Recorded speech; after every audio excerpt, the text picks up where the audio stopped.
boy died hundreds of times over 12 years. In his dreams, he was trapped in a world of demonic beasts. Every time he died, he returned to his bedroom. This exhausting cycle caused him to be reborn into the world of his nightmares, the demonic kingdom. But now, everything was real, and there is only one way to survive. Wu Jin must hunt demonic beasts, because with every kill, he can devour the creatures and grow stronger. In other words, this guy can evolve infinitely as a beast hunter. He then wonders if he actually died in the world he lived in. Then, he starts to feel certain that this place is his new reality. Sitting against a tree, he understands he's in the nightmare world. Putting his hands on his head, he is shocked by the terrible conclusion, when suddenly, he notices a strange movement and becomes alert. Behind him, a giant creature with a snake's body emerges from between the trees. Hiding, he reflects that with all the blood he lost, he shouldn't be alive. Remembering his fallen body, he's sure that he might actually be dead. Kneeling on the tree root, he thinks about the consequences of this new situation. Standing up,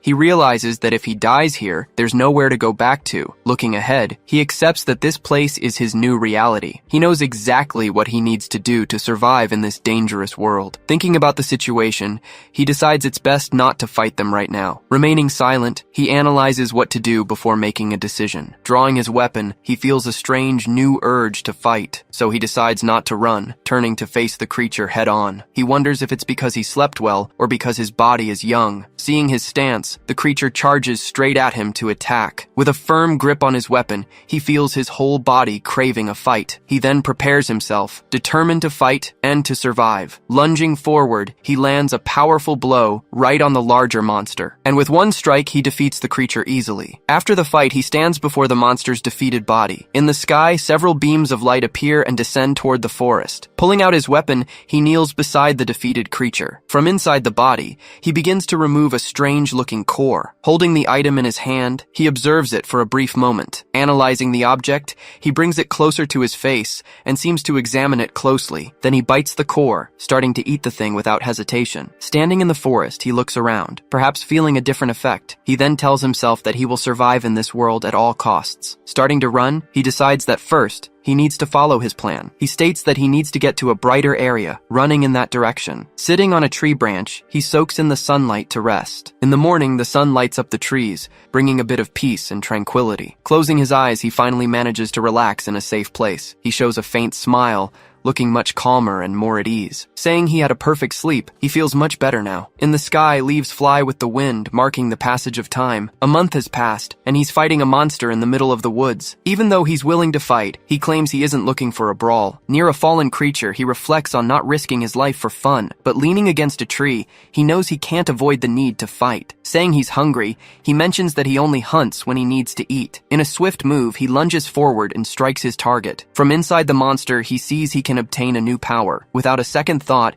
he starts eating the slain creature's core. He then says that by consuming it, there's a chance to gain power. Sitting in the forest, he thinks that eating the cores has made his adaptation easier. Then he remembers that he also discovered something else important. Picking up a pendant, he sees the body belonged to a mercenary. Analyzing the tag, he confirms it's a third-class mercenary. He then realizes that the existence of this ID was very important, because it meant there were other people living in this same world. Looking at the light at the edge of the woods, he finally sees a glimmer of hope. But suddenly, he notices something strange and stops instantly. Startled, he jumps back and wonders what that was. Looking at the ground, he realizes he's found a hunting trap. He then understands what the presence of that trap meant. Jumping again, he understands there might be people nearby. Running towards the light, he rushes to get out of the forest quickly. Reaching a clearing, he spots a small wooden house right there. His eyes widen in surprise as he sees it's a house. Arriving at the house, he knocks on the door to see if anyone is inside. He asks if anyone is there, but no one seems to answer his call. Inside, he finds an old-looking book on the table. Touching the object, he tries to figure out what this mysterious book is. Flipping through the pages,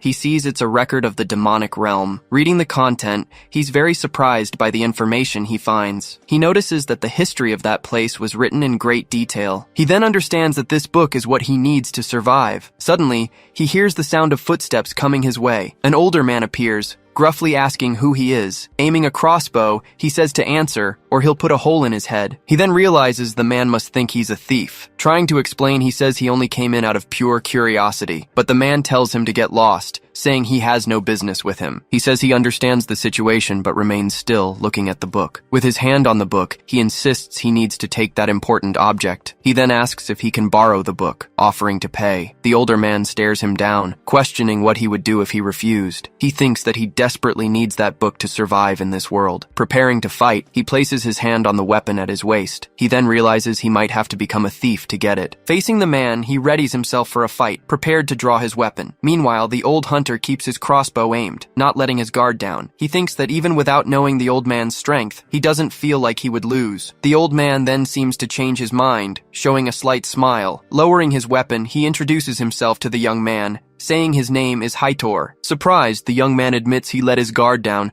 and introduces himself as Kim Woo Jin. Haitor finds the name peculiar and asks to call him Jin instead. Jin then realizes his name must be hard to pronounce. Haitor says the book is precious, but allows him to stay and read it. In exchange, Haitor asks for help with chores, and Jin thanks him for the opportunity. At night, the small house in the forest is completely surrounded by fog. With a cauldron on the fire, he ends up staying at the old hunter's house. Sitting at the table, Haitor offers him a plate of food, telling him to eat. Receiving the food, he's surprised to have soup after such a long time. Tasting the meal, he finds the food delicious and even gets emotional. The next day, he asks if Haitor is going out, and he confirms. Haitor then says he's going to get revenge on the beast that killed his companions. He then reflects that the creature must be terrifying, since Haitor is strong. Heading out the door, Haitor leaves for the hunt, leaving the young man alone. Taking advantage of the time, he goes back to reading the record of the demonic realm. Reading the book, he discovers that every story begins with the Northern Empire. The king of this empire was blinded by greed and sought a forbidden power. He then used a portal that was said to hold the truth of all things. From that day on, a great disaster began to unfold across the world. Powerful beasts emerged from the portal, turning the north into a demonic realm. Humans then formed an alliance, building a barrier to stop the expansion. Closing the book, he places it on the table after reading all the information. With a hand on his chin, he reflects that there's a lot in there he can use. He then realizes that the beasts grew weaker the closer he got to the light. Back in the forest, Haitor is running hard, heading home quickly. This makes him wonder just how deep he really was in the demonic realm. He then starts to wonder how strong he really is in this new world. Nearby, a pack of wolves runs at high speed through the woods. Being pursued, Haitor runs hard, preparing for combat with his crossbow. The creatures leap towards him, surrounding the old hunter for an attack. He stops suddenly, planting his feet on the ground to counterattack. Leaping into the air, he shoots several arrows at once in their direction, but the monsters dodge the shots, advancing on him without any difficulty. Unable to react, he screams in desperation,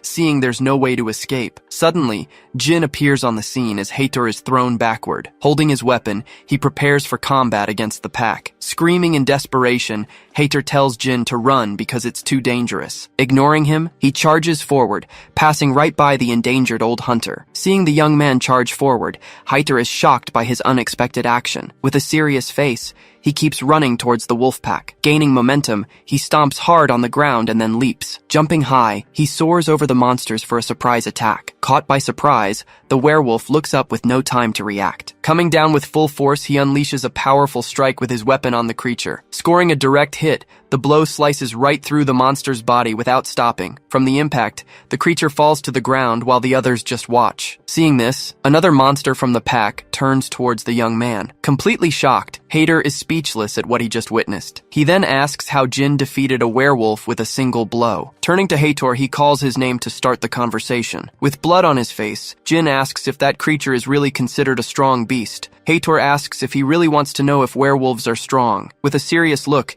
he confirms that he does and that they are very strong. Hearing the answer, Jin simply says he understands the gravity of the situation. Facing the pack, he says he'll hear the details after the fight. Then, the rest of the creatures charge toward them without stopping. He thinks that even if they're weak, there are 40 of them, and they could be dangerous together. Devising a strategy, he decides to slit the throat of the strongest one to scare them off. With a focused gaze, he scans the pack for his real target. Right at the front, he finds the leader, who was much larger than the others. Preparing his strike, he says that's the first one he needs to kill. Seeing the threat, the creature glares at him, its eyes glowing with pure rage. He stares back, focusing completely on his target without showing any fear. The creature seems to hesitate, turning its face to the side for a moment. Suddenly, the monster is shocked by something that startles it. Turning its head, it ends up bumping into a smaller wolf beside it. Startled, the wolf suddenly starts to flee. The entire pack is thrown into confusion, not knowing what to do. Watching the pack flee, Jin stands still, observing the scene from a distance. Heitor then wonders how the wolves, known for their bravery,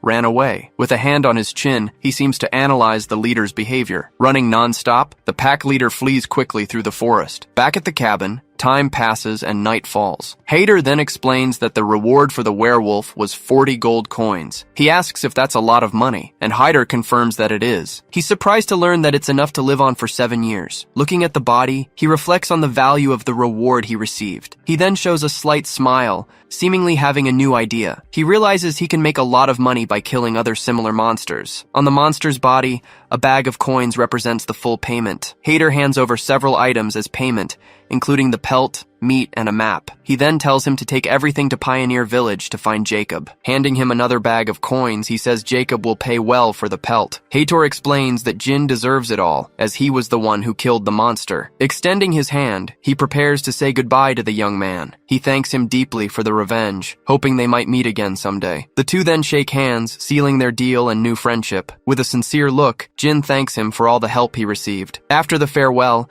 the scene shifts to the outside of the house. With his things gathered, he leaves the house as Hater watches him go. Carrying his belongings, he follows the road, beginning his new journey alone. As he walks, the wolf from before watches him from atop a large rock. The beast then stares back at him, seeming to analyze his presence. Baring its teeth, the creature lets out a threatening growl in his direction. Arriving at his destination, he spots the large gate of Pioneer Village. Reaching his destination, he finally gets a close look at Pioneer Village. Passing through the gate, he talks to the guard, finding the place quite busy. Walking through the village streets, he draws the attention of all the residents. Then, two men stare at him suspiciously, watching his every move. He then realizes everyone is watching him, perhaps because he's a stranger. Reflecting on the situation, he understands that people are more dangerous than monsters. Seeing a tavern sign, he decides to go inside to look for information. Entering the place, he once again becomes the center of attention. A large man watches him pass, sizing the young man up from head to toe. Reaching the counter, the bartender asks if he'd like a beer. Refusing the drink, he asks if anyone knows where to find a man named Jacob. The bartender then turns, pointing to the person he was looking for. With a knife in hand, the man introduces himself as Jacob, looking like a swindler. Jin says that Hader sent him there to sell a werewolf pelt. Dropping the knife, Jacob asks if Hader really killed a werewolf. He realizes Jacob assumed it was Hader and decides to say nothing more. When he opens the package, Jacob is shocked to see a werewolf pelt. Everyone in the bar comments that even though he's old, Hader is still Hader. With a smile on his face, Jacob shows his complete satisfaction with the item. One of the men says he expected as much, knowing he would succeed. Suddenly, a group of men approaches and begins to surround him. Confused, he asks the men what they are doing. Wearing the pelt, Jacob tells him to leave so he can spare his life. Confirming he's a swindler, he questions if Jacob was always like this. Jacob tells him to shut up, saying he just made an investment in Hader. He then says he needs the pelt to compensate for all his losses. With a serious look, he wonders if he should kill the man right there. Clenching his fist, he decides he shouldn't kill someone over a pelt. He throws a drink in a man's face, telling him he's lucky. Jacob tells the kid not to get smart and to get out of there. Remaining silent, he wipes the drink dripping down his face. He then stands up, turning his back to Jacob and his goons. Tossing the bag and map on the floor, he starts to leave the bar. Jacob says it was a good choice, holding the bag of coins. Suddenly, Jacob turns his head, looking toward the door. Turning around, he shoves a cabinet against the door to block it, surprising everyone in the bar. He then calls out to Jacob, who looks his way, confused. He then says that if you're going to make a move, you should aim for the neck. Jacob takes back what he said, saying the kid doesn't know the value of life. At that, the group of men charges forward to attack all at once. Screaming for him to die, one of the goons lunges at him with everything he's got. He readies himself for the fight, taking a firm combat stance. The man tries to strike, but he blocks it with a swift, agile move. The goon yells that he's strong while trying to hold on to his weapon. He then glares at the enemy, ready to end the fight at once. Attacking with speed, he takes down one goon as the others advance together. A man tries to catch him by surprise, aiming a blow with his axe, but he dodges just in time, the blow shattering the wooden floor. Kicking a tabletop, he hits the enemy square in the face. Taking the hit, the man curses in pain from the unexpected impact. and Jin slashes him. With his face stained with blood, he continues to fight without hesitation. Clutching the pelt, Jacob wonders where a monster like him came from. In the middle of the fight, Jacob thinks he's never seen a fighter this strong. Surrounded again, two men rush him with their daggers. He then turns, landing a blow on one of his attackers. With great force, his strike hits the man's chest and knocks him down. With a final blow, he strikes the last goon, who falls to the floor. Finishing the fight, he stands before the fallen bodies of the men. With a cut on his face, he glares at the rest of the group without backing down. Terrified, Jacob desperately screams for all his men to run. The two of them start running in a panic, trying to escape as fast as possible. In their haste, they end up throwing themselves through the window, shattering everything. Now outside, Jacob falls to the ground, looking up in fear. With wide eyes, he wonders what that creature was. Right after, a red wolf appears, leaving him completely bewildered. Coming closer, Jin steps in front of the man to protect him. As the wolf advances, all the men cower in fear behind him. Staring at the creature, he can't understand what is happening. But suddenly the wolf starts to bark, wagging its tail like a dog. He then wonders if this is the search wolf from the forest. The wolf then looks back at him, seemingly confirming his suspicion. He then asks if the wolf came here to die like the others. Hearing the question, the animal closes its eyes, looking offended. It then throws itself on the ground, starting to cry and roll from side to side. Continuing the act, it turns and shows its ears as if to apologize. Then, it lies on its back, acting like a dog. Jacob and his men stand frozen, not understanding anything that's happening. Jin is also confused, wondering about all this strange behavior. Breaking out in a cold sweat, the wolf seems terrified of the whole situation. Facing the men, he points at them, perhaps giving the wolf an order. With a serious look, he tells the creature to go bite them all. The small creature that was fleeing before suddenly gets a menacing look. Charging to attack, it leaps toward one of the men.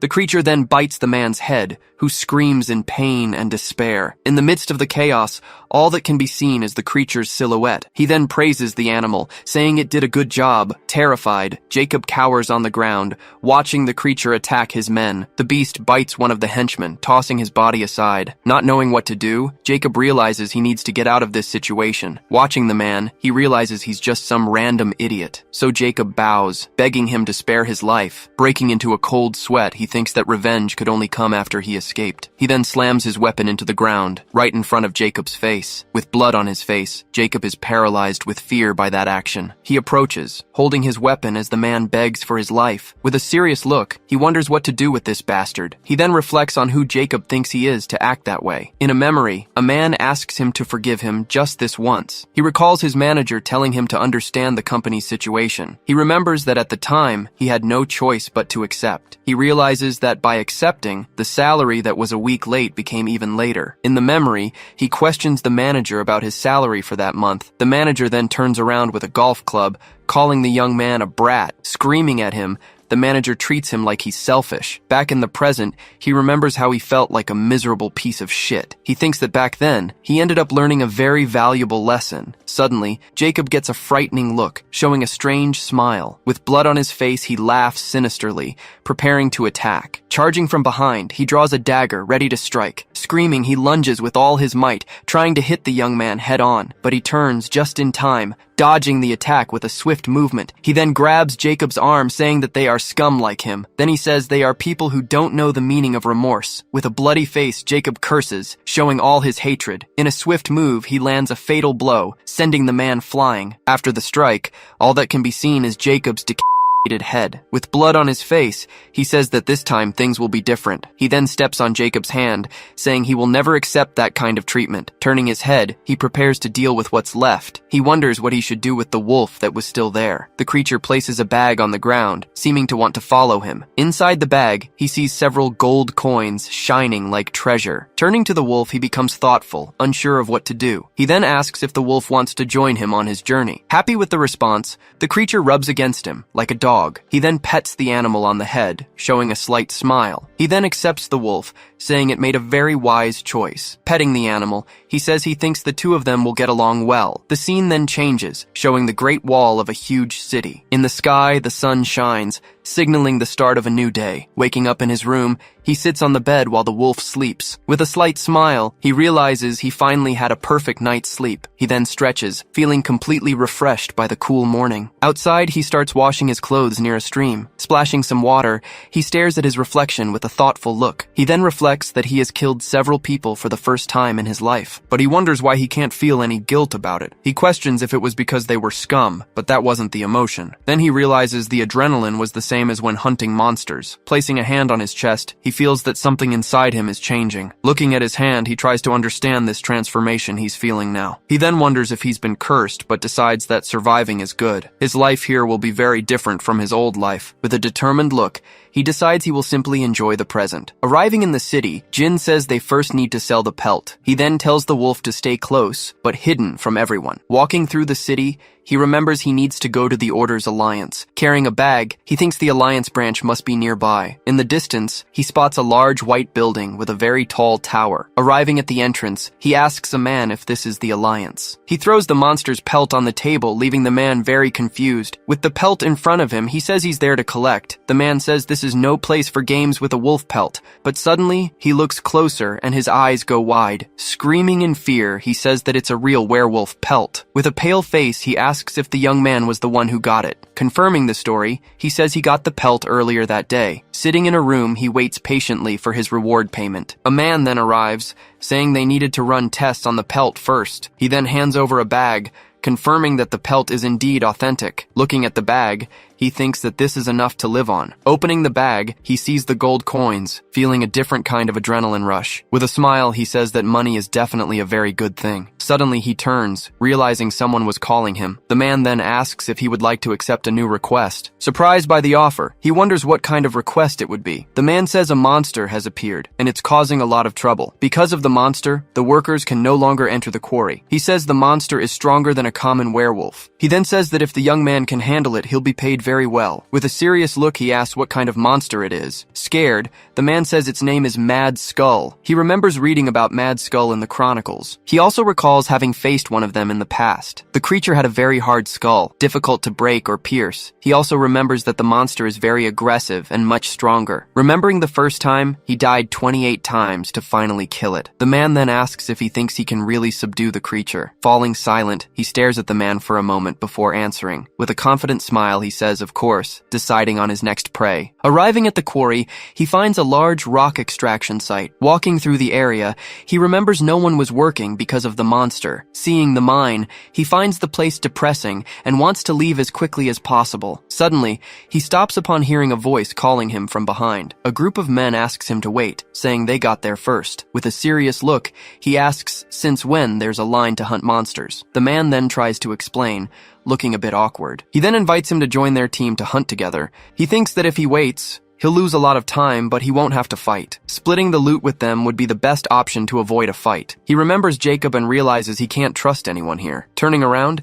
he asks why they're so eager to have him join their group. The man laughs, saying he prioritizes safety, not the team's performance. He then says he would be a great help, as the young man seems strong. He then wonders why the man thinks he's so strong. The man says the wolf wouldn't follow him if he weren't strong. A woman in the group says it's amazing to see a wolf following a human. Annoyed, he wonders when the wolf appeared, since he told it to hide. He then realizes the group offered meat to lure his companion out. With the piece of meat in its mouth, the wolf is sweating from nervousness and fear. It then throws the piece of meat on the ground to get away from the danger. Seeing the discarded food, he and the man from the group stare at each other briefly. With an irritated look, he questions who the wolf thinks he is. The meat on the ground glows, looking much more appetizing than before. Breaking into a cold sweat, he's left speechless, his body paralyzed by hunger. He wonders why his body is reacting in such a strange way. With wide eyes, he remembers the wolf had already eaten the meat. Placing a hand on the food, he thinks about his own human dignity. The woman from the group asks if he wants some since he looks hungry. He then turns to her with a strange,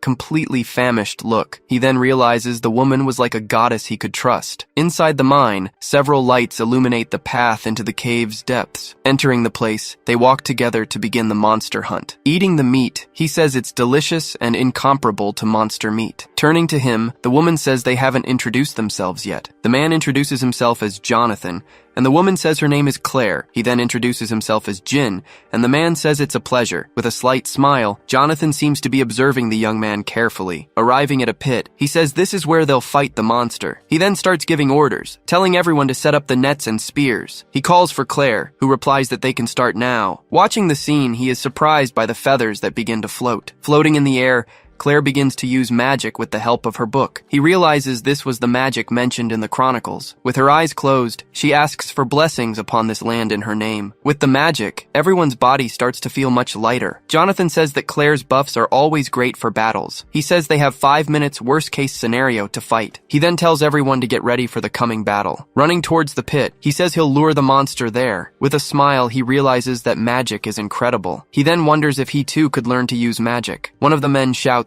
"There's no time to waste," as the monster is coming. He says that if one person messes up, everyone there could end up dead. He thinks luring the monster into the trap isn't a bad plan, but he questions whether this strategy will actually work against the monster. Jonathan then runs, acting as bait to lure the creature to them. Seeing the monster, he screams in desperation, calling for the trap team. The monster chases after him, trying to land a blow with its horn. The men shout that the Mad Skull has finally appeared for battle. With the trap, the monster ends up caught in a large iron net. The men then shout, telling everyone to pull the net hard. As the net closes, the monster is trapped, trying to break free. Jonathan shouts for the spear team to advance and attack the creature. Rushing to attack, the group of spearmen prepares to strike. They try to hit the monster, but are thrown back by its strength. Trapped in the net, the monster roars in fury, trying to escape the trap. The men lose their balance, nearly falling to the ground from the movement. Thrashing wildly, the creature begins to pull everyone down. He realizes the situation is not good,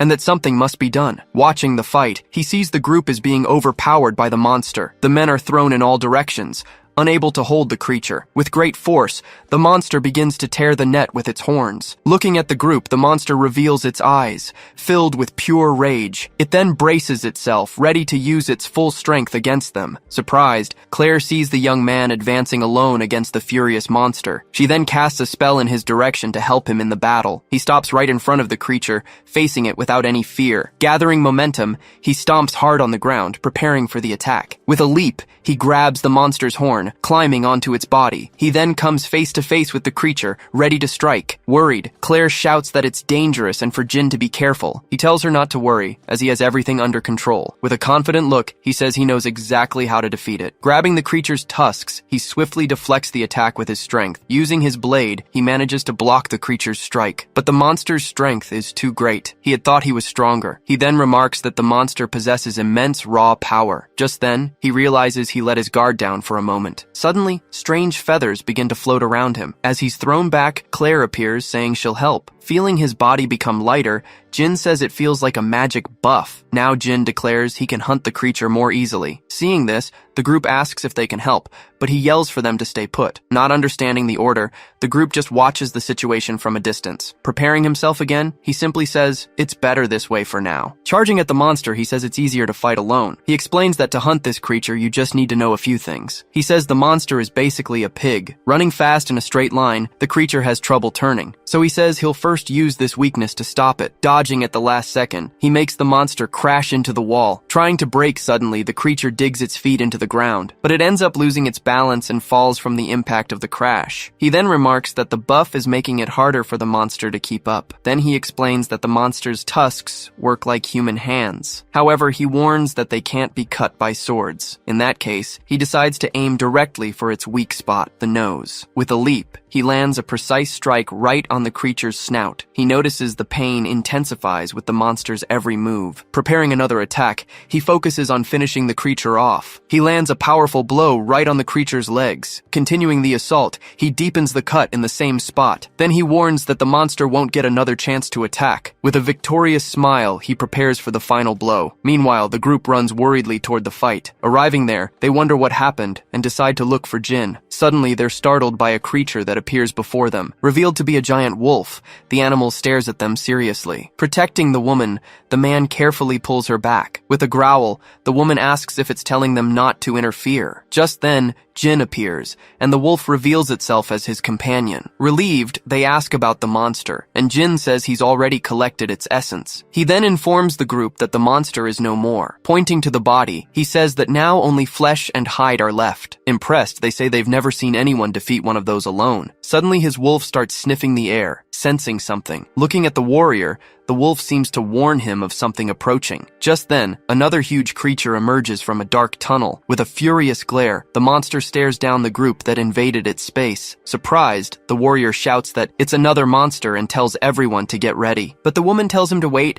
noticing an important detail about the creature. Pointing behind the monster, she asks if it has young ones with it. Hiding behind the creature, two small piglets watch the situation, frightened. Seeing the threat, the mother creature growls loudly to protect her young. Jin and his companion just watch the scene unfold from a distance. Turning its back, the creature begins to move away with its young. The woman then asks if it's really just going to leave. The warrior says she probably just wanted to raise her young here in peace. Watching the family leave, Jin comments that he's glad they left peacefully. Scene change. Night falls on the 5th Pioneer City. Inside a tavern, the group gathers to celebrate the mission's success. Celebrating, the leader says he's happy they captured the monster with no casualties. Then he excitedly announces it's time to divide the rewards. At this, the rest of the group celebrates the news with great excitement and joy. Seeing the bags of money, the woman asks if that isn't more than 70 coins. Laughing, he explains the larger amount is thanks to his great bargaining. He lies, saying it wasn't one, but two monsters with several young. Because of that, he proudly announces the reward increased to 110 coins. Jin then questions how they got the money without even fighting the mother. With a smile, the leader simply admits he told a little white lie. The group praises the captain, saying if no one finds out, it becomes the truth. With his arms crossed, Jin just watches the group's interaction in silence. Coming closer, the leader puts a hand on his shoulder to get his attention. He then proposes giving half of all the earnings just to Jin. Surprised by the offer, Jin can only ask if it's really half. He says that without Jin, they all would have died, and asks him to accept. Explaining that the reward increased, he says it's what everyone wants. Agreeing with the decision, the rest of the group gives a thumbs up. Reflecting for a moment, Jin says the buff and the trap were a great help. After thinking, he comments that it seems not everyone in this world is evil. In return, he announces that tonight's drinks are on him. Celebrating, the group enthusiastically starts downing barrels of booze. Just then, he notices Claire leaving the tavern and is confused. Going after her, he asks where she thinks she's going at this hour. She replies that she's just going to practice some magic outside. Scene change. She sits alone in a secluded spot under the full moon. With her eyes closed, she begins to concentrate to practice her magic. Watching from a distance, he says she must be tired after the hunt. Curious, he just keeps watching her magic practice. Seeing this,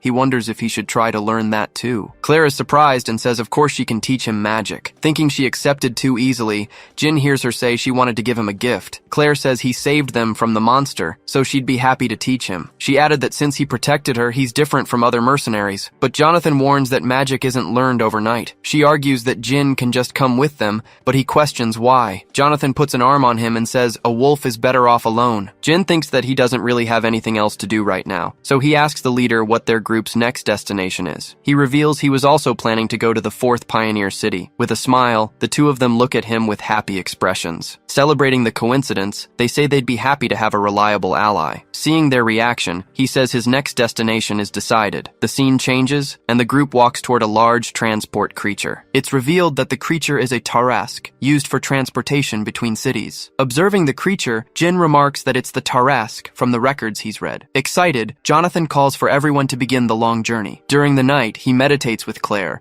and reflects on how difficult it is to learn. He then says there are dozens of reasons, but the worst is the repetition. In a quick flashback, he explains that progress only comes from constant repetition. Sweating profusely, he says that repeating the same thing over and over is agonizing. Recalling his past, he states that he's already used to this kind of pain. He remarks that the 12 years of agony only served to make him stronger. With determination, he decides he will simply persist until he finally succeeds. Suddenly, he feels magic for the first time and is startled. Running to him, she celebrates, saying he has finally started to feel magic. He then comments that it took 10 days just to feel it, finding it very difficult. But she says it was great, as people without talent never feel mana. Preparing her things, she announces that now it's time for the second step of the training. With that, that, she pours the contents of a vial into a silver bowl. Pulling on her gloves, she tells him to take off all his clothes. Not understanding the order, he just stares as her hand closes into a fist. Under the full moon, the night is calm and silent in the forest. Dipping her fingers into the bowl, she prepares for the next step. He asks what she's doing, and she explains the process. Finishing the drawing, she warns that she's going to inject the mana now. Looking straight ahead, he just replies yes and waits for the procedure. Then she touches his back, beginning the mana injection process. Suddenly, he feels the mana coursing through his entire body. He comments that this is on a completely different level from what he felt before. Continuing, he says he feels something flowing deep within his body. Asking how he is, she hears him confirm that he feels the mana. With the first step complete, she explains that there are 3 basic stages. She says the first is to feel, the second is to retain, and the third is to use. Since he's managed the first step, she announces they will move on to the second. She explains that she will control the mana and direct it toward his heart. Preparing to store the mana, he concentrates for the difficult process. Saying that everything is ready, she begins to push the energy toward him. Receiving the charge, the magic circle on his back glows very intensely. Suddenly, a vision of an insect monster appears in his mind. The strange creature moves slowly, showing its sharp claws. With a mouthful of teeth, the monster stares with a menacing gaze. The giant insect prepares to attack, bringing its front claws together. Its multiple eyes reveal a malevolent and extremely powerful presence. Sensing a threatening energy, she wonders where it's coming from. Pushed back, she's hit by a wave of unknown energy. As he absorbs the mana, she desperately tries to get away from him. She screams that her mana is being absorbed and that it's all going to be drained. At that moment, a tail with a blade at its tip grabs her by the waist. Pulled away, she is saved at the last second by Jin's companion. Saved by the wolf, she wonders if that's really a red wolf. Growling at Jin, the wolf takes a guard position in front of her. Still scared,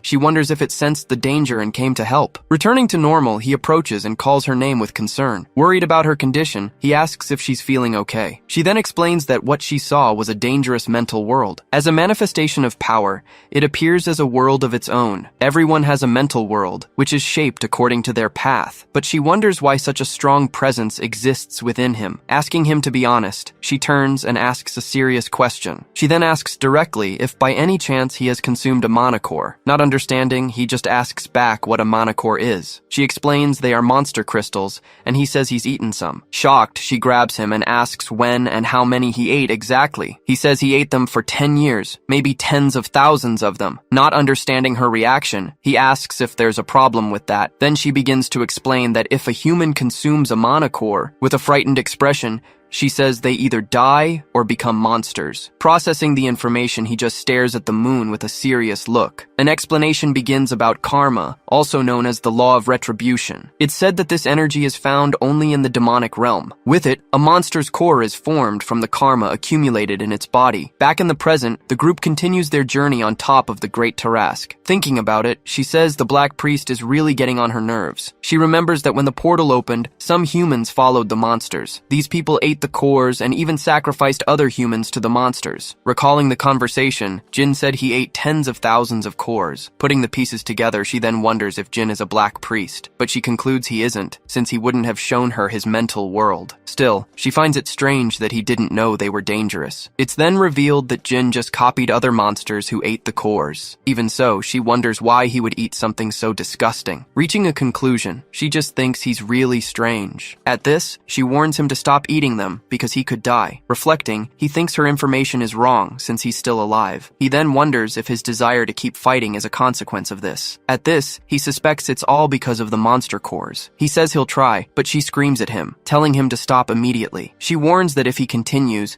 it's not just his life at risk. Worried, he asks if it's serious that he won't be able to use magic because of it. She explains that in his current state, it will be difficult to use mana manifestation, but she comforts him by saying he'll at least be able to use mana arts. Confused, he just asks what these mana arts are. Arriving at the 4th Pioneer City, they observed a large crowd of people. Standing in the square, they see an angel statue in the center of the city. He comments on the number of mercenaries, and she says the scale of the request is on another level. Besides, she warns that the mission is being supervised by a holy knight. Just then, the holy knight named Raymond appears before everyone. Observing the knight, Jin and his group just analyze the situation from a distance. It's noted that his aura is so strong it can't be compared to that of mercenaries. Asking about the crowd, he finds out it's a request from the Golden Bug. Not knowing who that is, he asks if the Golden Bug is some kind of monster. Seeing his confusion, she says all he understands is hunting monsters. The leader then explains that the Golden Bug was the richest man of all. With a serious look, he says the tycoon died suddenly. Wanting to know more, Jin asks about assassination, but the leader says it's not certain. Not understanding the mission, he asks for the reason, and learns about the two sons. Since they inherited everything, they need help transporting the enormous fortune. It's then revealed that the mission is to transport the tycoon's entire treasure. He now understands that moving the fortune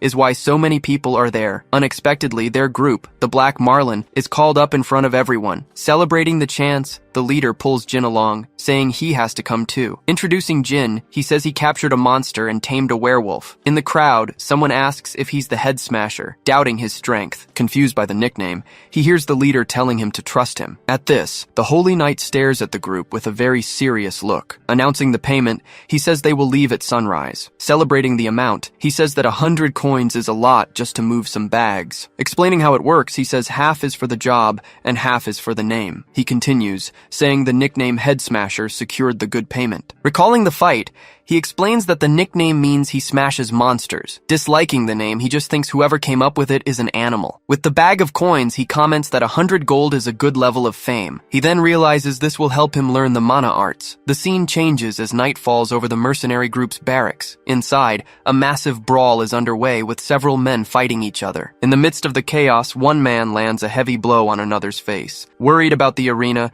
she hears him say that holy knights use mana arts. He then says he plans to get their attention to learn the technique. He explains that according to the chronicles, holy knights are interested in strong people. Continuing, he says that if they recognize your strength, they treat you very well. Confident, he faces his opponent in the arena, saying it won't be difficult. Thinking about the arena, he says he'll get the knight's attention there. As the fight begins, the first opponent lunges at Jin with a swift strike. He quickly dodges the opponent's blow and counters with a powerful punch right to his opponent's face. His fists get grabbed. Without wasting time, he retaliates with a strong blow to his rival's head. As he finishes his opponent, the crowd shouts that the Head Smasher has lived up to his name. Seeing the knight watching, he realizes he finally got his attention, but he says that just getting attention isn't enough and that he's about to get serious. To make the knight take him seriously, he needs to defeat more guys. He believes that if he defeats another 2 or 3 like that, then the knight will wonder where a guy like him came from. With dozens of opponents already defeated, he continues his plan to draw attention. He thinks that if the knight is the real deal, he'll have a reaction. Seeing the scene, the knight orders his apprentice, Rex, to fight him. Outraged by the order,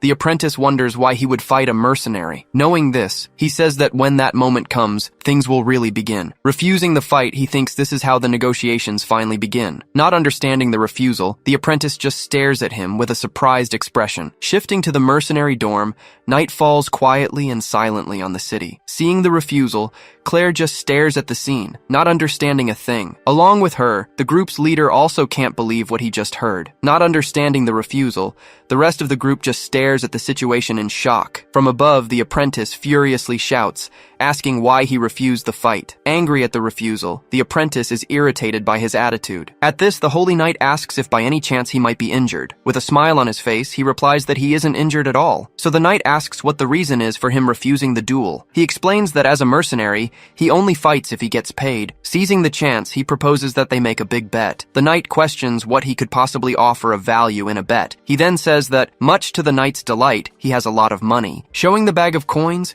he proves he can pay up on the bet. The crowd calls him crazy for wanting to bet against a holy knight. Furious, the apprentice calls him a bastard and gets annoyed, but the knight stops him and says they don't need his money. He then says that instead, they can make another type of bet. He proposes that the winner won't have to be responsible for the loser's injuries. Thinking about the proposal, he concludes that this is exactly what he wants. Accepting the bet, he says he'll reveal what he wants after the duel. In the arena, the two face off, preparing for the start of the big fight. The apprentice stares at him with a serious look, full of determination to win. Returning the gaze, Jin also prepares for the fight with intense concentration. In the audience, everyone shouts and bets their houses on the head crusher's victory. Worried, the group's leader asks him to give a signal if the fight gets dangerous. With a confident smile, he replies that there's no way he's going to lose. Jin then asks if he should hold back, and the apprentice tells him not to dare. The knight warns that he won't be an easy opponent to defeat. With a shout, The apprentice says he understands and prepares for combat. Cheering excitedly,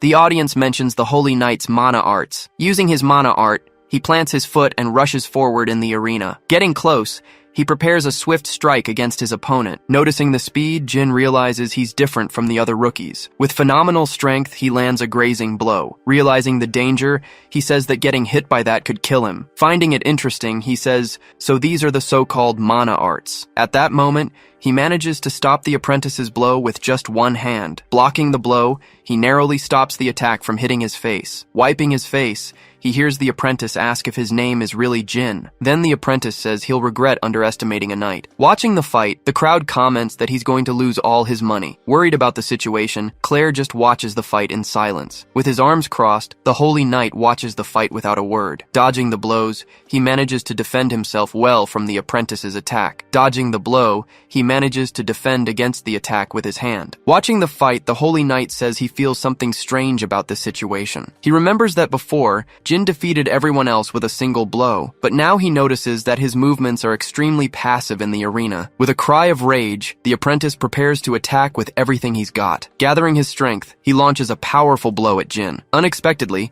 Jin manages to deflect the blow using only the palm of his hand. Shocked, the leader shouts that he deflected the mana attack. He then wonders if that's really possible. Not understanding, he just stares at the scene, completely shocked by the turn of events. With his arm injured, Jin says that this was enough. Smiling, he says he has already assessed his opponent's combat power. Then he asks if he should now check the apprentice's durability. Moving forward, he lands a powerful blow right in the apprentice's stomach. Feeling the blow, the apprentice cries out in pain as he's thrown into the air. Noticing his expression, Jin says that was just one hit. Realizing the situation, the apprentice understands that Jin was just toying with him. With a smile, Jin comments that he seems to have withstood the blow. He then asks if it was thanks to the mana art that he resisted. Saying he's curious, the apprentice gets up to continue the fight. Preparing his hands, Jin asks how many more blows the apprentice can take. Suddenly, the Holy Knight interrupts the fight, holding his apprentice by the shoulder. Declaring it over, he says the apprentice has lost and tells him to stop. He then announces he will give what was promised, ending the duel. Complaining about the interruption,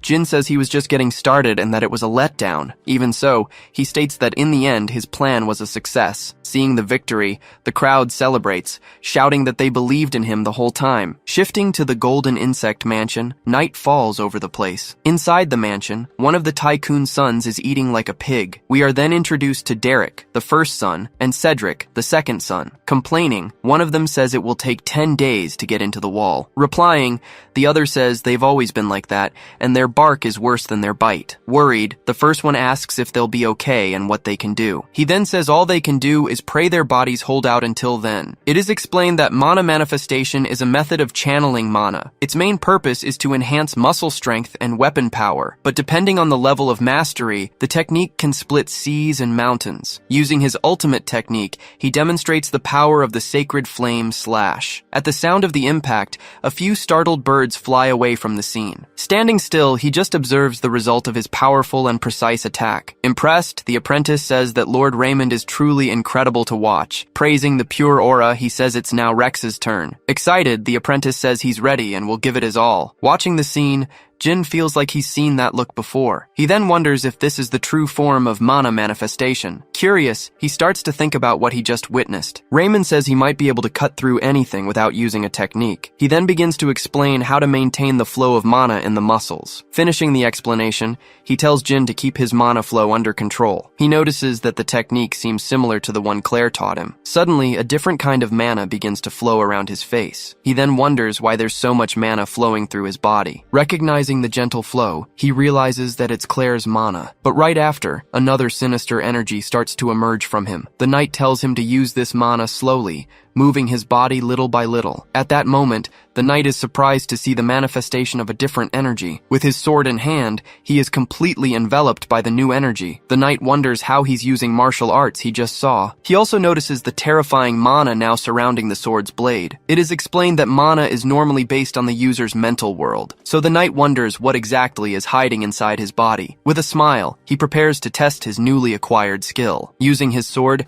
he starts to unleash a sequence of strikes in the air. hair. He realizes that this consumes much more energy than it should. He thinks the new skill looks cool as hell and wants to test it out. Continuing their journey, the two Tarasques walk side by side on the road. She congratulates him on learning the mana arts, and he thanks her. Worried, he asks if she's okay, since some of her mana went to him. With a calm expression, she just stares at him without saying a word. She then says she's fine and that it was a small gift. He thinks that thanks to it, he was able to understand the mana arts. Suddenly, the knight says he didn't expect him to be so happy. The apprentice tells him not to relax and to show respect to his master. He then realizes the apprentice is still bitter about his defeat. Smiling, he decides he'll provoke his ego to start a fight. Then he slaps the apprentice's horse on the butt with all his might. With the slap, the horse gets spooked and bolts, running wildly with the knight. Desperately, the knight screams for help while trying to control the animal. Grabbing the horse's reins, Jin says he'll stop him from causing more trouble. Shouting furiously, someone throws all the food on the ground in a fit of rage. Noticing the commotion, Jin says something is happening, but the knight ignores him. He explains that it's just the arrogant behavior of the late tycoon's sons. Since their father's death, they've been eating desperately without stopping for a second. So the knight advises it's better to ignore them to avoid a headache. Finding that strange, Jin gets a bad feeling about this whole situation. Every time the food supplies run low, something strange happens to them. With a contorted face, one of them's anxiety seems to increase greatly. Suddenly, his body begins to transform into a grotesque creature. His bad feeling is confirmed, as it seems a monster is about to emerge at any moment. With wide eyes, he realizes that the imminent danger has finally arrived. A huge monster roars loudly, bursting out from inside one of the carts. From the attack, the Tarasque screams in pain and begins to thrash wildly. The Tarasque goes crazy, throwing all the passengers away in its fury. Seeing the scene, the knight realizes it's the tycoon's son's fault. Shouting for his apprentice, the holy knight calls him to battle. Drawing his sword, he prepares to face the new threat before him. Giving orders, he says the top priority is the safety of the passengers. Agreeing with the order, the apprentice charges toward the out-of-control creature. Meanwhile, the cart is completely destroyed by the creature's transformation. All the supplies are thrown into the air by the force of the explosion. With a roar, the creature reveals itself, showing its demonic and grotesque form. Startled, she asks if that is a demonized human, and he gets confused. She explains that they are people transformed into beasts by the realm's karmic energy. Shocked by the revelation, she confirms they are called demonized humans. Using his technique, he moves forward to attack the creature with his blade. With a precise leap, he jumps from his horse to strike. Slicing the creature in half, he divides it with a single blow. The strike cuts through the monster, ending the threat once and for all. Suddenly, he screams desperately for his apprentice,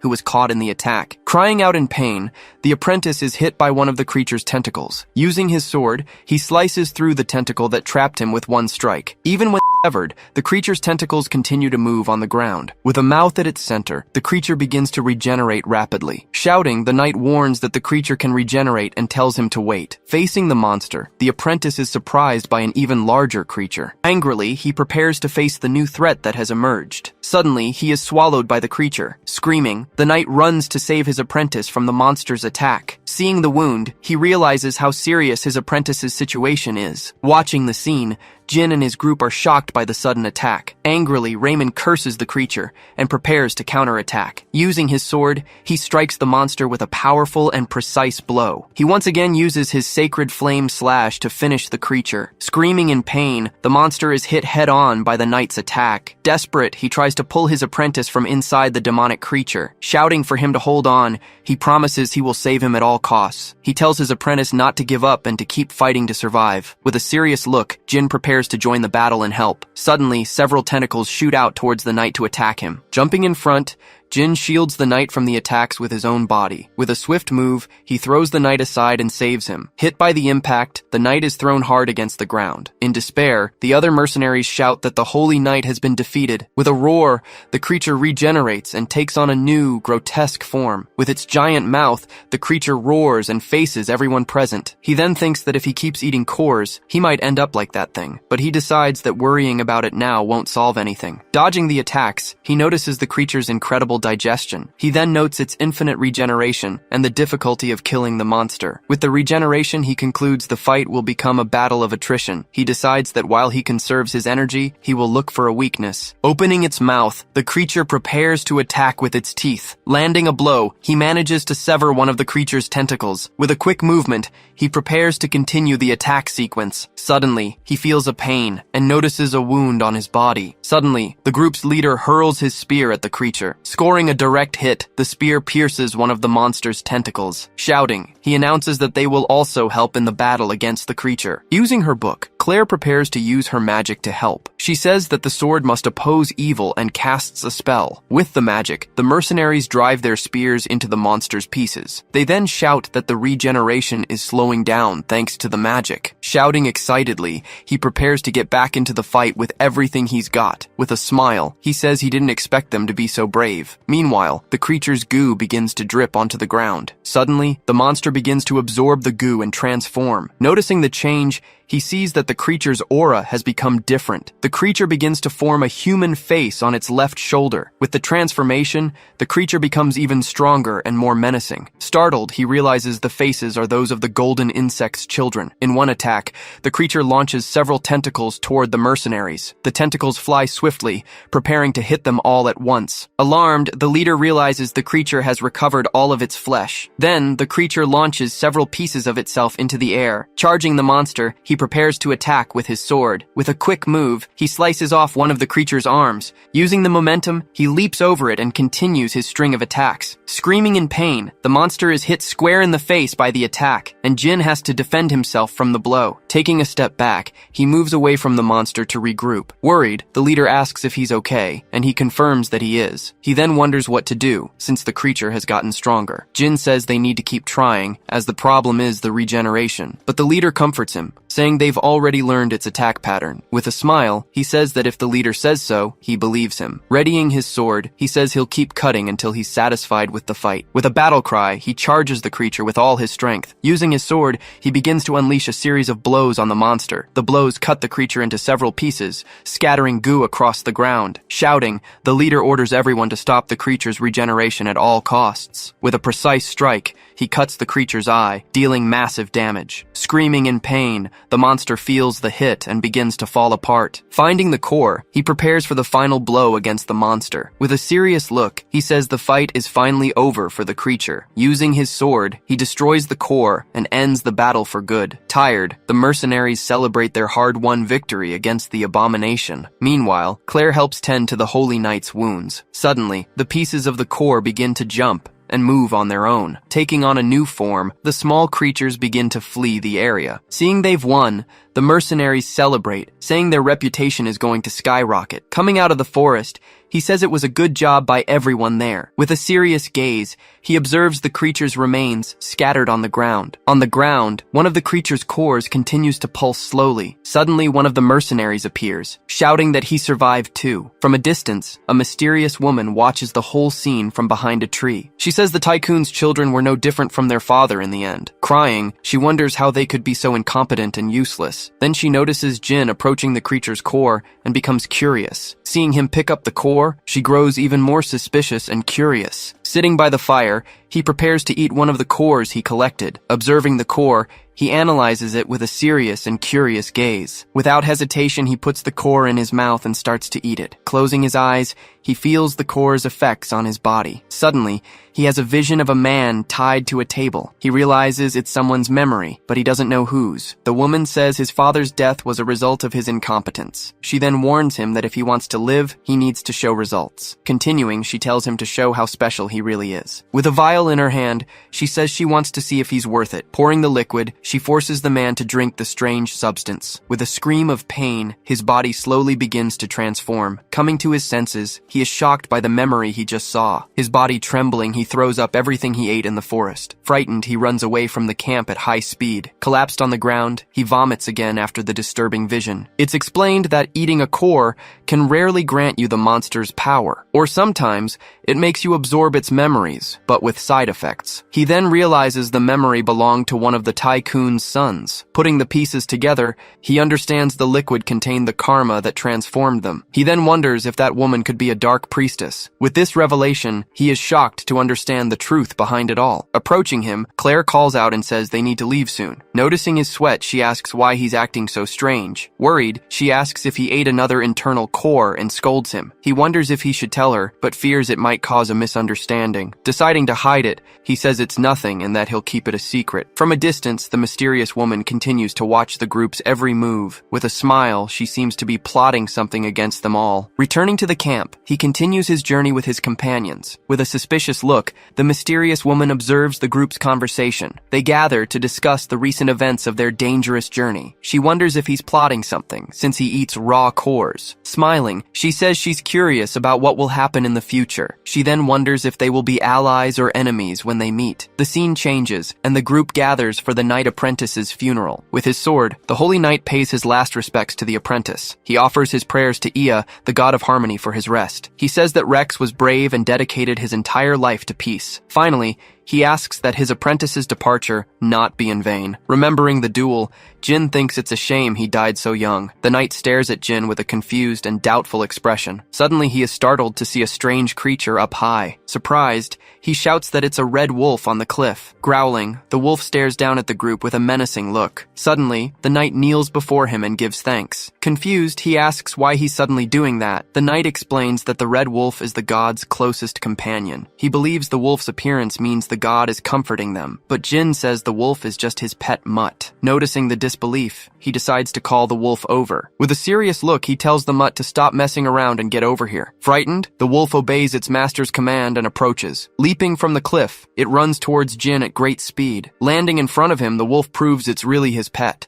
The knight says the wolf is a monster that not even the Order could tame. He then explains that he killed a werewolf, and the wolf has been following him ever since. Not understanding the explanation, the knight wonders what kind of guy he is. Turning his back, he just watches the scene with a thoughtful look. The wolf, in turn, just stares at the apprentice's grave in silence. Approaching him, the knight asks if he can ask for a favor. He then asks that, if the wolf has no name, to call it Rex. He explains that calling a sacred beast a mutt is rather inappropriate. Besides, he wishes for Rex's will not to end there with his death. He reinforces the request, saying he didn't let go of his sword until the very end. So he asks the red wolf to carry on his legacy under the name Rex. Reflecting, he thinks about Rex's legacy and the knight's request. Turning to the wolf, he asks if the animal agrees to the new name. Nodding its head, the wolf seems to accept the name and Rex's legacy. Seeing the confirmation, he looks at the knight and accepts the request. With a smile, the knight thanks him for accepting the favor. Suddenly, a mysterious old man approaches the group in the forest. Smiling, he asks if by any chance he has arrived at a bad time. Surprised, the knight recognizes him and respectfully calls him Elder. He then realizes that if he's an elder, that makes him an authority figure. It is revealed that he is Bao, the elder of the third pioneer city. Along with the elder, a group of warriors approaches the funeral site. Greeting the elder, the knight bows with respect and reverence. Apologizing, the elder expresses his regret for intruding during the apprentice's funeral. He then reveals he is there to investigate the death of the tycoon's son. Surprised, the knight wonders if they are still the prime suspects. Confused, Jin asks if they were still under suspicion for the death. He thinks it makes sense, since the client died during their mission. The knight asks if their evidence wasn't enough to clear their names. With a serious look, the elder says the evidence was more than enough. He says that how they transformed into those abominations remains a mystery. Approaching, he says the case reeks of a dark priest's involvement. Facing Jin, he directly asks what he thinks of the whole situation. Surprised, Jin wonders how the elder suddenly knows his name. He then asks if the elder thinks he's a dark priest. Hearing the question, the elder just stares at Jin in silence for a moment. The scene changes, showing the Vritra arena of the third pioneer city. Inside the arena, the place is empty and silent, with no movement. The elder says that strong people like him usually stand out from a young age, but he continues, saying that he appeared out of nowhere and accomplished great feats. Furthermore, he notes that conveniently, he is connected to the abomination incident, so he asks if Jin doesn't find this whole situation a bit suspicious. He thinks it's normal for them to suspect him, since he's not from this this world. With a serious look, he prepares to answer the elder's question. He then asks what this has to do with him having to duel. The knight says he just came from a battle and is in no condition to fight, but the elder simply asks, "So what?" completely ignoring the excuse. With a serious look, he asks if Jin won't cooperate with the investigation. The knight realizes the elder doesn't care at all about his condition. He thinks he can't just beat up someone who thinks he's a priest. Besides, he thinks fighting an old man would be a bit embarrassing. Smiling, the elder says he seems to have a lot on his mind. With a powerful aura, he says worrying about his age is unnecessary. Planting his foot firmly, he prepares to show his true strength in the arena. He then says he became an elder purely due to his skill. Surprised, Jin realizes the elder is extremely fast for his age. With a quick move, he prepares to use one of his techniques. Using his skill, he hits Jin with the tolling of the great bell. Feeling the blow, Jin screams in pain as he's hit squarely by the attack. From the impact, he is thrown hard against one of the bonfires. Worried, the knight shouts for him and warns him about the elder's power. He explains that the elder is the strongest among all the monks of Ritra. The elder then tells the knight not to be biased in the fight. Moving quickly, he prepares to continue his string of attacks. He warns that he might get jealous and forget to go easy on him. With a swift blow, he strikes Jin hard, right in the stomach, but the blow is stopped by his hand as he manages to catch the attack. Surprised, the elder wonders how he managed to catch the blow with his bare hands. He then realizes the blow hurt, hitting the same spot the abomination did. Suddenly, he realizes his body is completely healed of all its wounds. The injury from the abomination should have taken at least 2 weeks to heal. As he fought, he remembers the wound he had and notices the healing. He notes that even the damage from the elder's last blow has already vanished. Shocked, he wonders if he gained the abomination's regeneration by eating its core. With a smile, he says this is the best luck of all. Returning to the fight, he exchanges a series of blows with the elder. The elder asks if he shouldn't be injured, and Jin cheers him on. He says he'd love to continue, but he can't go beyond the fight's limits. Announcing he has confirmed the rumors, he says it's time for the next step. He then asks what the next step is, and the elder prepares himself. Using his skill, he says he will use his mind's eye. With the symbol on his forehead, the elder stares at him with the mind's eye. He explains that he gave up his sight to open a third eye. It is said that the mind's eye can see even a person's true essence. Using his ability, he tries to find out if Jin is a dark priest. Suddenly, the vision of that insect monster appears in the elder's mind. The creature prepares to attack, bringing its foreclaws together once more. Its multiple eyes again reveal an evil and extremely powerful presence. Shaking off the vision, the elder tells the brat to get out of his way. Startled, he moves away and tries to understand what just happened. With the symbol glowing, he says that this is his mental world. Suddenly, he is surrounded by several demonic and dark creatures. Frightened, he stumbles back and tries to get away from the sight. Worried, Jin asks if the elder is okay, but he doesn't answer. The elder says that mental world is horrifying and he's never seen anything like it. He then concludes that he's not a dark priest in that case. Worried, he calls out to the elder to see if he's all right. Bowing, the elder apologizes for his rudeness. He then reveals he wanted to hire him for a mission against the dark priests. Just then, a mysterious woman approaches the group and catches his attention. Walking toward him, she says it's a pleasure to meet him. She then introduces herself as Cindy, the youngest daughter of the golden insect. Walking through the forest, they continue their journey to solve the mystery. Cindy explains this isn't the first time these monsters have appeared around here. Recently, many people have been turning into monsters in the third pioneer city. With a serious look, he starts to think about the forest contamination. Suddenly, Jin notices something strange up ahead and stops walking. Getting closer, they find a strange creature in the middle of the forest. The creature is being attacked by a group of people in strange masks. It's revealed that the creature is a rift core, contaminating the area. On one side, a group of priests prays to purify the land from the curse. They pray fervently, asking for help to deal with the dangerous situation. On the other side, the masked men continue to attack the creature with their weapons. They fire a strange substance at the creature, trying to destroy it with everything they've got. He thinks that purifying a rift core doesn't seem to be a common thing. He then asks if the power of karma isn't supposed to weaken with distance. With this confirmation, he realizes something very strange is happening here. Nodding, she confirms his suspicions about the situation. Cindy then says this means someone is pulling the strings behind the scenes. With a serious look, he concludes it's a dark priest. She warns that if the monsters keep increasing, the city will be in danger. With With a worried look,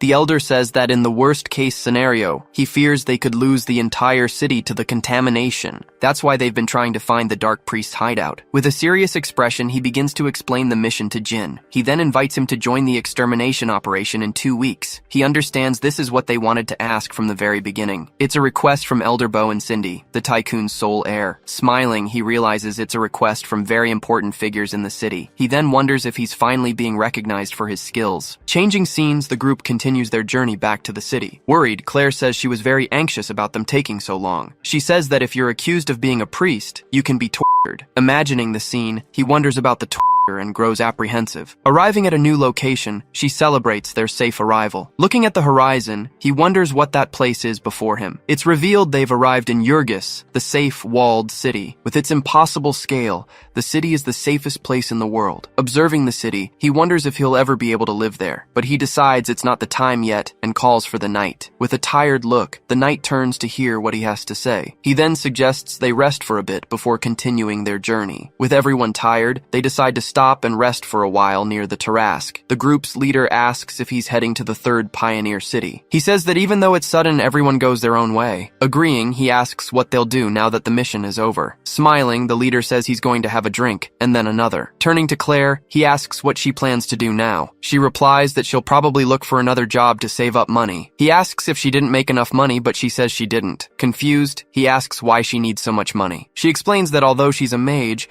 she's only gathered common knowledge so far. She says she can get by like this, but she wants to learn more advanced magic. That's why she's saving money to go to the magic tower. He thinks that the magic tower is like a university for magic. After thinking for a moment, he decides to do something to help her. Stopping in front of her, he gets ready to give her a gift. He then asks if the bag of coins he has is enough. Showing her the money, he says it's to help her get to the tower. Surprised, she says she can't accept it, as it would be shameless. But he explains that it's not free, it's a payment for a debt. Shocked, the group's leader wonders if he's really going to give her all that. Unable to refuse, she stays silent for a moment. He then places the bag of coins in her hands with a smile. With a smile, he says they'll see each other again next time. Surprised by his gesture, she's left speechless and just stares at him. Her face blushing, she remains silent, processing what just happened. Suddenly, she grabs him by the cape, stopping him from leaving. Thanking him, she says she will definitely repay this favor in the future. With a determined look, she promises to repay him for his kindness. He just looks at her in silence, accepting her promise without a word. Saying his goodbyes, he tells everyone to stay safe and take care on their journey. With the bag of coins,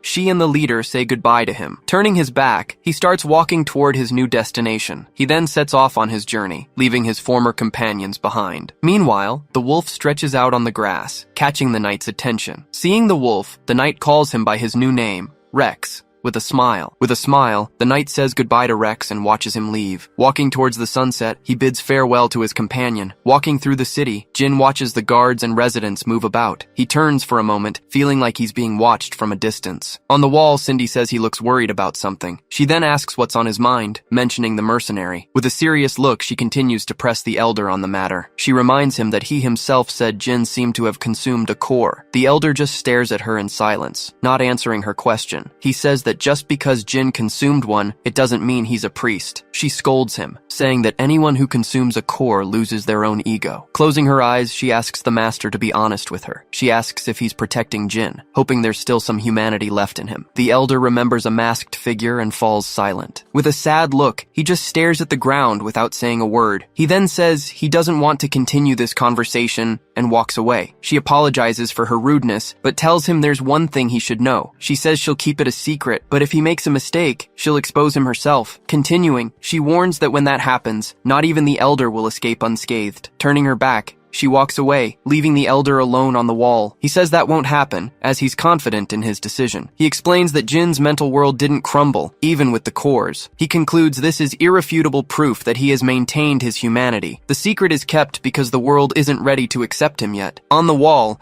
he watches Jin walk away with the rest of the warriors. He believes the power that young man carries could bring hope. Staring at the horizon, he seems to have faith in the young warrior's potential. Marching in formation, a large army prepares prepares for the battle to come. It's revealed they are the first expeditionary force of the Pioneer City. One of the soldiers says there are times of peace and times to fight. To the sound of spears, the army readies for the imminent combat. He then says the spear pointed to his hand and ordered him. With spears planted in the ground, the army readies for battle. The soldier says the spear pointed to his heart and ordered him. Suddenly, he picks up a rock and smashes it against his own head. Startled, the surrounding soldiers don't understand what's happening. His head bleeding, he throws the rock to the ground and faces the soldiers. Starting to count, he gets ready to show off his regeneration ability. The wound on his head begins to close in a rapid and bizarre way. The worms inside his head move, healing the wound completely. He explains that he gained the ability to regenerate by consuming a core. He reveals that the fracture caused by the beast healed in just 2 days. With a smile, he realizes just how powerful his new ability is. He then says that this is why it's worth consuming the cores. One of the soldiers comments that he didn't know he smashed his own head. Apologizing, he says there was just something he wanted to test. The man is revealed to be Roland, the supreme commander of the expeditionary force. He says he likes geniuses like you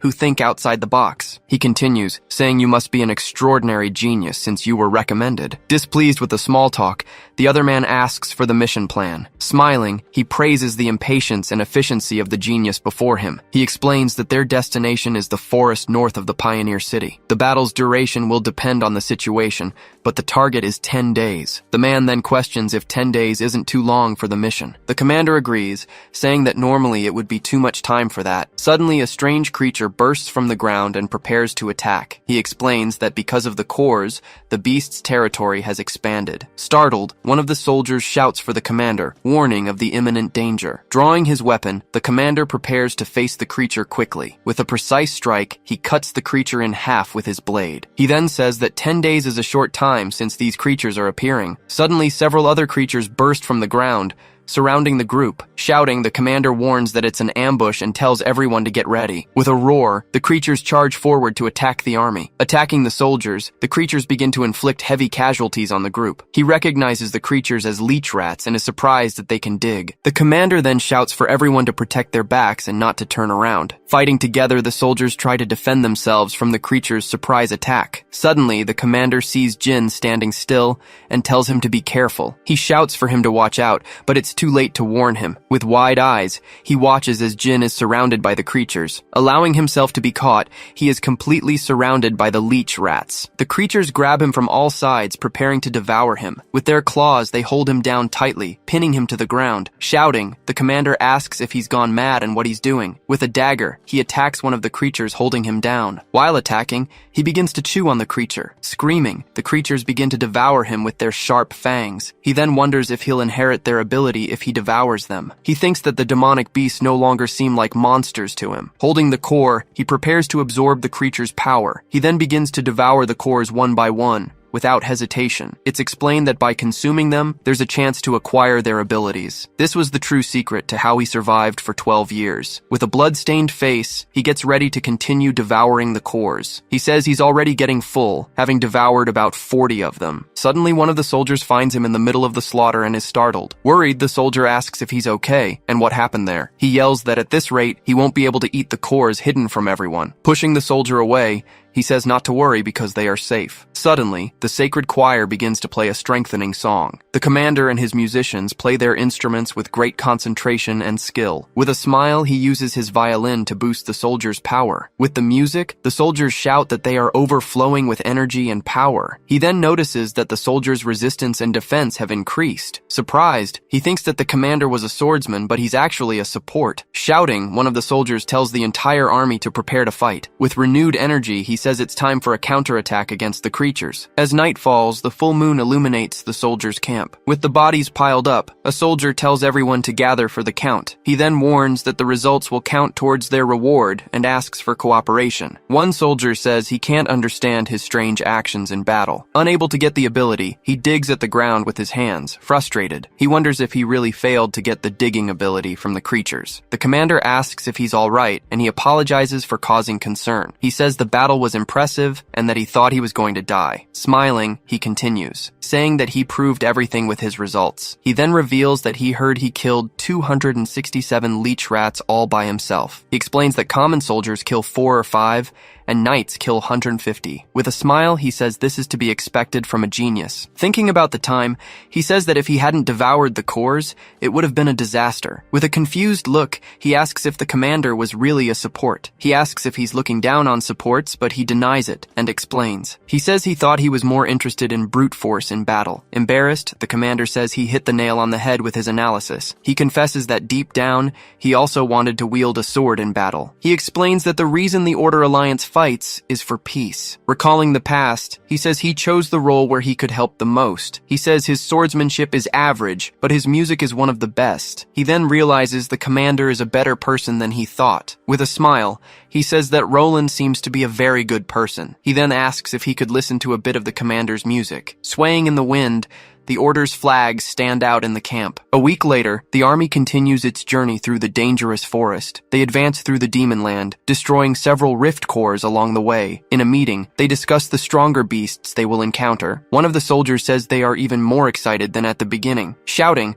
a group of goblins charges forward to attack the army with everything they've got. With his sword, he cuts off a goblin's head in a single blow. Facing a rabbit monster, he prepares for battle against the creature. With a precise cut, he finishes the monster with a strike of his sword. Eating the core, he tries to absorb the creature's ability for himself. He then realizes it was another failure, and he didn't get the ability. The commander notices that whenever a monster appears, he handles everything by himself. With a sigh, he joins the others to discuss the current situation. One of the knights says that being outdone by a mercenary is humiliating. Another complains that the soldiers are too relaxed and will still get rewards. But the commander says this is good, since no one got hurt. He says they need to rest while they still can for the next battle. The journey continues towards a narrow and dangerous canyon. Arriving at the hideout, they find several people on top of stone pillars. One of the men wonders if the Order Alliance is coming to attack them. He then questions how they managed to find the location of the secret base. The woman says it would be strange if they didn't suspect, with so many cores scattered around. She continues, saying she believes their youngest one has already foreseen everything. With a smile, she says the chosen one can't be that incompetent. Down below, a mysterious man watches the other dark priests at the site. He tells them not to worry, as defending is more advantageous than attacking. With a smile, he says their reaction was just a little faster than expected. He then guarantees that the Great Dark Plan will not suffer any interference. Outside, the army prepares to invade the priest's hideout. Suddenly, they are surprised by a giant spider web at the entrance. The army gets stuck in the web,